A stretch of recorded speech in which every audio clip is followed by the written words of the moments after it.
Bueno, y es realmente lamentable la situación que se está viviendo en Ucrania. En estos últimos días estuvieron transmitiendo imágenes realmente muy, pero muy tristes, Gaby, donde estamos viendo a gente mayor que lleva sus pocas pertenencias, sus mascotas incluso, que abandonan sus hogares, vaya a saber por cuánto tiempo, porque está todo completamente inundado. Exactamente, después de la explosión en esta represa de Kakhovka, en la región de Kherson, en Ucrania, que ayer comentábamos que había habido autoridades rusas que se lo habían asignado, pero vale aclarar que el general que había hecho trascender esto fue desmentido por el propio gobierno ruso. Ah, mira. Y el gobierno ruso salió a decir que esto fue un autoatentado por parte de Ucrania, de sectores ucranianos, para obviamente endilgarle la responsabilidad a Rusia. O sea, hay una guerra cruzada de acusaciones de quién es el responsable. Ucrania insiste con que fue Rusia la que produjo la voladura de esta represa que inundó por lo menos 80 ciudades.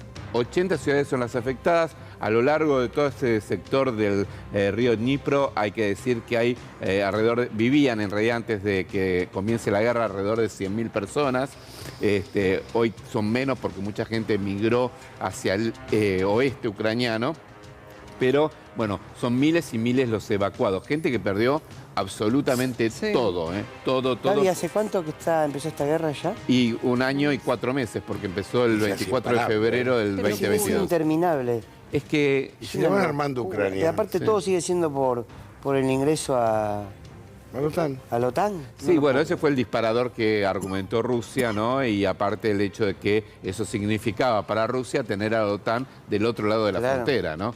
Que finalmente ocurrió con Finlandia en realidad, porque Finlandia se suma a la OTAN y tiene 1.300 kilómetros de frontera, la OTAN ahora nuevos con Rusia, pero sí. Igual la Gaby ahora, ¿qué movida política podría llegar a frenar esto? Porque mientras tanto vemos que destruyen ciudades, inundan pueblos enteros, población que está ahí en medio de una puja política que no tiene nada que ver. Sí, me esa imagen de ese hombre nadando, llevándose un par de cosas con una mochilita. Una mujer grande. Después vi una señora con 2 perritos. O sea, eso es todo lo que tiene la vida. Se han inundado zoológicos que perdieron la vida de los animales. Ha habido rescates de animales también, aparte de personas, ¿no? Obviamente que es dramático. Gente que está en los techos esperando que lleguen a rescatarlos. Tenemos testimonios, si querés, para ver. Dale, vamos a ver. Это наш дом жилой. Конечно, был пока. Ну, может и будет. Высохнет, будет. Высохнет, будет. Будем стараться сушить. Все вытащим на улицу. Так когда, знали, что дамба взорвалась, конечно, знали. Знали. Ну, а толку? Она ж пришла не с Днепра, она пришла через через Ливневку в обратку. Загнала течение в воду. Ну а сейчас что планируете делать там с домом, не знаю, Ждем, пока уйдет вода, будем сушить все, качать насосами. Думали, может, приедут местные власти, помогут, кинут насос, откачают воду хоть с ямы. Здесь яма получилась у нас. Кидают, пускай насосы выкачивают, они ж ничего не делают. Como hay un montón de gente que no quiere dejar la casa, por nada del mundo, y que van a esperar en el lugar hasta que puedan sacar el agua, si es que realmente el gobierno puede hacerlo, porque la magnitud de la inundación fue tremenda. Mira, en principio la empresa que gerencia el tema de la represa ha dicho que van a poder empezar a recién trabajar en 4 días. Cuando termine de bajar toda el agua, recién ahí van a poder empezar con la reconstrucción de esta represa que tiene una hidroeléctrica muy importante también en el suministro de energía. De hecho, Europa está tratando de enviar energía a Ucrania porque esto es lo que se viene también, ¿no? Ahora, un dato. Con respecto a el cruce de ataques de responsabilidades en todo esto, Ucrania dice fue Rusia, Rusia dice fue Ucrania. Lo cierto es que vos sabés que en ese sector del río Dnipro, en una costa está bajo dominio ruso y la otra costa bajo dominio ucraniano, ¿no? La costa que es más baja es la que está bajo dominio ruso. Es decir, que el mayor perjudicado es Rusia. Por eso Rusia dice fue Ucrania, no fue Rusia. Y obviamente esto ya entró en un terreno donde lo que se está discutiendo es un hecho de terrorismo internacional. ¿Por qué? Porque obviamente cuando se afecta a tanta población civil con un ataque de estas características, se lo considera o un crimen de guerra o un hecho de terrorismo. Pero, a ver, para el otro lado, cuando Estados Unidos bombardea una zona y mata 450.000 chicos, son daños colaterales. Daños Pero colaterales. parece que sería bueno medir con la misma vara Sí. todo el mundo. Igual Y acá hay- no defenderá a nadie, ¿no? No, no. Pero miramos con la misma vara, porque Ahora, la fíjate el Naciones dato, Unidas es un dato... No, fíjate el dato este. Tanto Rusia como Ucrania pidieron la intervención del Consejo de Seguridad de Naciones Unidas, ¿no? Todavía el Consejo de Seguridad no intervino y Antonio Guterres, el titular de Naciones Unidas, dijo, no puedo intervenir porque no tengo información confiable. No sé a quién, Claro. quién fue el responsable de esto. O sea, que Naciones Unidas, que ha sido muy crítica y muy duro con el tema de la invasión rusa, no diga fue Rusia, es un dato para tener en cuenta, ¿no? Porque inmediatamente lo que han hecho es acusar a Rusia de todo esto. Por lo tanto, entra en las consideraciones que hoy tiene el secretario general de Naciones Unidas, es la posibilidad que haya sido Ucrania o sectores ucranianos, quizás no Ucrania como gobierno, pero sí sectores ucranianos ultra, los que diciendo vamos a provocar este daño para que se lo acuse a Rusia, intervenir de esta Igual manera. en cualquiera de los casos lo que vos estás marcando, que por las zonas afectadas, si fue Ucrania o si fue Rusia, ambos afectaron a su propia población. Digamos, Totalmente. cualquiera de los dos bandos, por así decirlo. Totalmente. ¿El ataque en sí cómo fue? ¿Cómo fue el momento en que Mirá, se rompe la represa? hay dos versiones. La que dice Ucrania es que Rusia puso unas bombas dentro de la represa. Y Incomprobable. Incomprobable, porque ese sector está como más manejado, más en poder de Rusia. Y lo que dice Rusia, en cambio, es que grupos extremistas ucranianos, así como dinamitaron en su momento, ¿recuerdan el puente de Crimea? Sí. Bueno, hicieron lo propio en esta represa. O sea, son acusaciones cruzadas.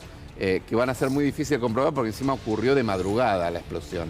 Entonces, No hay imágenes, no hay nada. hay imágenes, de hecho nosotros estamos Sí, viendo. ahí estamos el viendo momento, cuando el agua pasa, cuando empieza ¿no? a pasar Pero el hay no una el agua. imagen, te momento acordás de de la la ruptura. explosión, hay Pero una no te- imagen. de la explosión en sí mismo no, es muy Pero- vaga la imagen Y que hay. después te acordás que mostrábamos ayer cómo iba creciendo el agua Exacto. a partir de la explosión. Ahora, claro, lo que pasa es que acá va a ser muy difícil. Muy difícil. Porque para uno es daño colateral, para otro no. Exacto. No hay información veraz.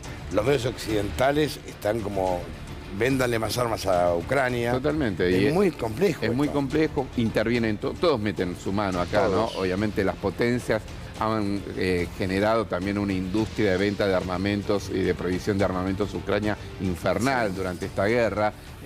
Bueno, en este caso yo les digo, no es por lo que decía Fernando hace un rato, esto parece una guerra sin fin y realmente es así, mientras que haya otros interesados en que esta guerra continúe, Sí. como es el tema de la OTAN, que está administrando muchísimas armas y que quiere, en cierta medida, a través de Ucrania, ponerle un límite a Rusia. Lo mismo pasa con Rusia, que quiere poner Bueno, un límite a la muchos, vos lo OTAN. sabés mejor que nosotros, muchos dicen que en realidad esta es una guerra de Estados Unidos con Rusia, ¿no? Es que hasta ahora, bueno, yo creo que se los conté una escena La que, OTAN es Estados Unidos. que me por eso. tocó vivir en carne propia estando allá en Ucrania, en un cine, cuando comenzó la guerra, que estaban entrenando a civiles para que sepan cómo armarse ante los rusos en la ciudad de Lviv.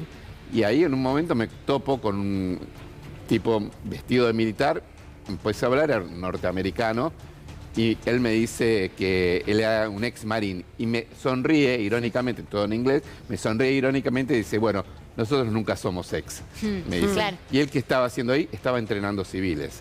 Quizás no lo hacían orgánicamente Claro. porque no lo podía. Claro, no, la no. OTAN no podía intervenir militarmente Claro. porque Ucrania no forma parte de la OTAN, pero sí indirectamente los voluntarios que están operando de distintos países de la OTAN en territorio ucraniano son una gran cantidad. Y son más mercenarios que voluntarios. Claro, son mercenarios que se venden al mejor postor y demás. Pero, en realidad, institucionalmente la OTAN no puede enviar porque Ucrania no forma parte de la OTAN. Pero aparecen caminos alternativos, ¿no? Paralelos, en el cual aparecen Claro. estas milicias, muchas veces privadas, muchas veces voluntarias, entre comillas, que terminan combatiendo en el lugar. Y se llega a extremos como este, donde lo que obviamente se afecta es a la población civil, ¿no? Ahora, y Gaby, la realidad es que, y coincidimos creo que todos acá, el negocio es que esto siga. Y sí. Lejos de Estados Unidos, lejos de Europa Occidental, es que esto siga, probar armas. El tema va a ser cuando empiecen a probar misiles con ojivas. Sí. Ahí va a estar el problema. Hay una fecha Hay que ver todo lo energético también. Esto generó, esto disparó el gran crecimiento del GNL de las energéticas yanquis estadounidenses. Digo, esta claro, guerra todo por favoreció. plata. Exacto, por eso lo que vos estás diciendo, Antonio, no es menor. No, es es que todo por plata. económicamente, en cuanto a materia energética, el más beneficiado por esta guerra fue Estados Unidos. Fue Estados Unidos por las empresas de GNL. Recordame Y algo. no Ricky. descarte que el primer tanque robot se prueba acá. Sí. Quizás me equivoque en la fecha, pero ¿cuándo abandona Estados Unidos Afganistán? El año pasado. El año pasado, cuando hace ese retiro masivo, digamos, ¿no? Ya venía Antes de la guerra. Antes de la guerra. No fue durante. No, durante la guerra, fue. claro. Durante la guerra. Durante la guerra. Tengo la idea de que fueron fechas muy cercanas, en que empieza esta guerra y abandona Afganistán. Puede ser, lo que pasa es que... Digo, cómo cambió el eje geopolítico. Pero me parece que acá la discusión es Rusia, China, Japón, ahora sumala como jugador, versus OTAN, Estados Unidos. Claro. Que Estados Unidos, o sea, la OTAN es Estados Unidos, convengamos. Parece que acá viene cómo se divide el mundo, es como Yalta o Potsdam. Claro. A ver quién con el cuchillo, A ver. con otros jugadores, ¿no? La OTAN es, en términos militares, recordemos, la OTAN surge después de la Segunda Guerra Mundial señor. como contrapeso al crecimiento del poderío militar del bloque soviético. Que es la NATO, en realidad. Exactamente, ¿no?